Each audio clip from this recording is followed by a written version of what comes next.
দেখুন মা, কেউ যদি ডাক্তারবাবু যদি আমাদের এই হরিবাসনের কাউকে যদি বলে আপনার 7 দিনের মধ্যে মৃত্যু হবে, তাহলে আমরা টেনশনে সেই দিনেই বোধহয় মারা যাব,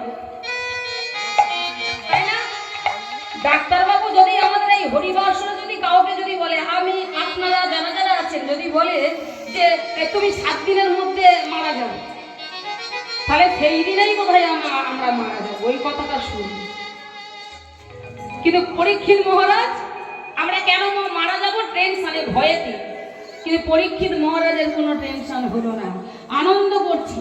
আমি তো জানতে পারলাম 7 দিন মাত্র আমার আয়ু, তাই তিনি তাড়াতাড়ি করে চলে গেলেন কোথায়?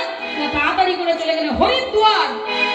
আর হরিদ্বারে গিয়ে সেখানে সুখদেব গোস্বামীর বদনে ভগবানের ভাগবত পাঠ শ্রবণ করলেন।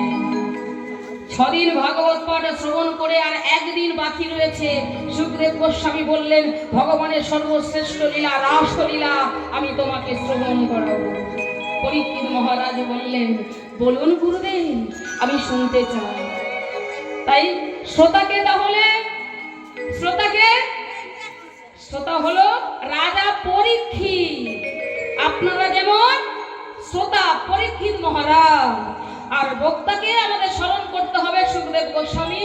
এই যেন হরিবাসরে এসে আপনাদের মতন পরম ভক্তকে যেন সেই ভগবানের রাসলীলা শ্রবণ করায়। নিতাই গৌর হরিবোল।